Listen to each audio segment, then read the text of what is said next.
के वास्ते खाली कर दो रास्ते, अरे गुंडवाना के वास्ते खाली कर दो रास्ते, महारानी दुर्गावती बलिदान दिवस अमर रहे अमर। जो हमारे छत्तीसगढ़ में जो आदेश हुआ है गायत्री मंत्रों का, एक विशेष धर्म का, भाई शासकीय में धर्मनिरपेक्ष है हमारा राज्य, स्कूलों में हाँ स्कूलों में, तो वो आदेश तत्काल प्रभावहीन किया जाए। देख रहे थे फायर न्यूज में अंजलि। अभी हम लोग हैं एसपी ऑफिस के बाहर में, जहाँ पे देख सकते हैं आदिवासी समाज जो है आज ज्ञापन देने के लिए एसपी कार्यालय पहुंचे हैं। आइए उनसे बातचीत करेंगे किन मांगों को लेकर के आज एसपी ऑफिस पहुंचे हुए हैं। सबसे हमारी पहला मांग तो है कि आज हमारी एक विशेष तिथि है, 24 जून महारानी दुर्गावती जी का बलिदान दिवस। तो आज 3 माह हो गया खंडित प्रतिमा उस चौक में खड़ी हुई है। शासन प्रशासन हमारी जो भावना को, लाखों आदिवासी समाज इस जिले में निवासरत हैं, उनकी भावना को दरकिनार करते हुए आज भी उस विशेष तिथि में भी उस प्रतिमा का पुनः स्थापना नहीं किया गया है। इसलिए हम एक विरोध जताने के लिए विरोध सभा का आह्वान किए और आज हम उसी के लिए प्रशासन को मांग किए कि वो जो प्रतिमा है जल्द से जल्द स्थापना किया जाए। और दूसरी मांग ये है कि जो शासकीय स्कूल में एक ही धर्म का, क्योंकि भारत देश धर्मनिरपेक्ष है, प्रशासन का अगर कोई प्रशासनिक संस्थान है वहाँ सभी धर्मों की सम्मान होना चाहिए। तो वहाँ गायत्री मंत्रों का, दीप मंत्रों का, शांति मंत्रों का ये ऐसा जो अनिवार्य किए हैं, वो आदेश शिक्षा विभाग के द्वारा या छत्तीसगढ़ संचालनालय विभाग के द्वारा जारी किया गया है। वो आदेश तत्काल रोक लगाया जाए, प्रभावहीन किया जाए, क्योंकि वो धर्मनिरपेक्षता, भारत गणराज्य धर्मनिरपेक्षता के ऊपर सवाल उठाती है। दूसरी बात ये कि हमारे जो बैगा भाई हैं, जिनको आबकारी के एसआई जो हैं, उन्होंने प्रताड़ित करने के उद्देश्य से या फिर घूस लेने के उद्देश्य से उनको जबरदस्ती फर्जी केस बना के जेल में डाले, प्रताड़ित किए और फर्जी दारू केस बना करके उनके ऊपर अन्याय अत्याचार किए। तो उनको क्षतिपूर्ति मिलना चाहिए, उनकी मानहानि की भरपाई होना चाहिए। केवल अधिकारियों की ट्रांसफर कर देने से हम उतने में संतुष्ट नहीं हैं।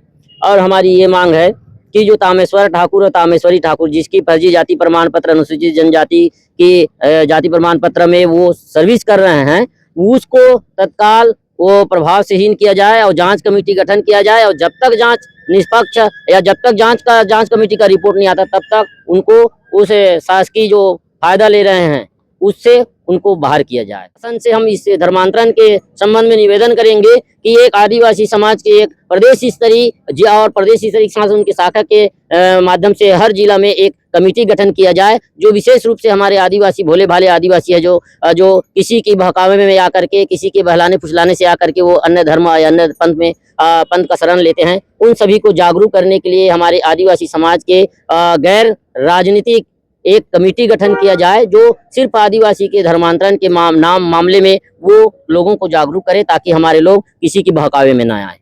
आप क्या कुछ कहना चाहेंगे? बालोद जिले में भी जो घटनाएं घट रही हैं उसको लेकर क्या कुछ कहना चाहेंगे? देखिए, जैसे दादाजी ने बताया कि जो बालोद का जो मामला था, भाई हमारे जो पूर्वज हैं वो पहले से ही हमारे देवी देवता को मनाने हेतु एक बलि प्रथा का जो प्रचलन में रहा है। और परंतु आदिवासी समाज बस नहीं, जैसे दादा ने बताया कि भाई दक्षिण भारत के आप देख लीजिए, जो हिंदू या कामाख्या मंदिर हो, उसमें हजारों की संख्या में जो है बकरे का बलि दिया जाता है। ऐसे कई मंदिर हैं हिंदू समाज का भी जिसमें दिया जाता है।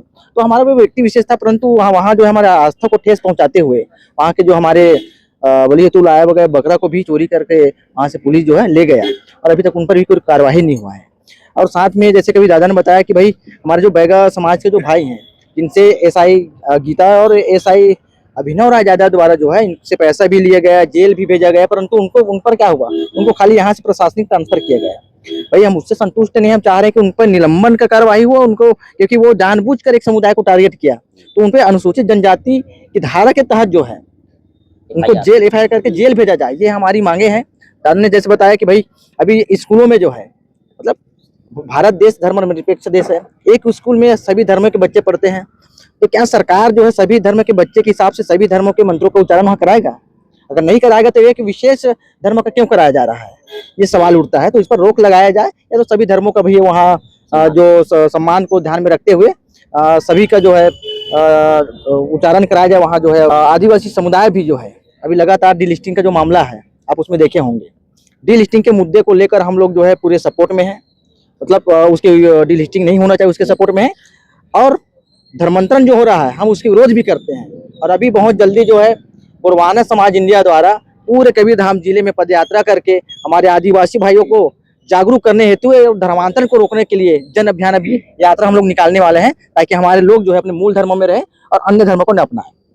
क्या लग रहा है जिस प्रकार से छत्तीसगढ़ में आदिवासी समाज बैगा जाति को नकारा जा रहा है, क्या लग रहा है, क्या संदेश देना चाह रही है सरकार? ये सरकार तो यही संदेश देना चाह रही ना, क्योंकि वो एक हमारे ही आदिवासी समाज को टारगेट करके इस प्रकार से व्यवहार कर रही है, तो इससे कथनी और करनी में फर्क है। भाई आदिवासी मुख्यमंत्री बैठा है, अब आदिवासी मुख्यमंत्री बैठा है तो वोट के लिए आदिवासी है, अब वोट के बाद वो फिर हमको वही समझ रहे हैं, कीड़े मकोड़े समझ रहे हैं, हमारी कोई वैल्यू नहीं है, हमारी कोई भावना का कोई कदर नहीं है, आप तो देख ही रहे हैं। तो हम तो ये चाह रहे हैं ना, हमारे समाज को हम ये संदेश देना चाहते हैं कि ऐसे बहकावे में, ऐसे लोगों के सत्ताधारी लोगों की बहकावों में, प्रलोभन में ना आए। आपको अपने अधिकार और आपकी सम्मान चाहिए तो आप एकता के सूत्र में बंधे, और चाहे कोई किसी भी की सरकार हो, आप अपने अधिकार के लिए सरकार के विरोध में आइए। और हम ये भी चाहते हैं कि हमारे तमाम आज कोई भी ऐसे व्यक्ति नहीं है कि किसी राजनीतिक पार्टी से जुड़ा ना हो, सब जुड़े हैं, लेकिन वो राजनीतिक पार्टी में कभी भी कोई भी पार्टी में हो, लेकिन उससे पहले वो उस व्यक्ति समाज का व्यक्ति है। तो जब समाज की बात आए तो सभी व्यक्ति एक होकर के, एक सूत्र में बन करके अपने समाज के पक्ष में खड़े। हम ये समाज के लोगों को संदेश देना चाहते हैं,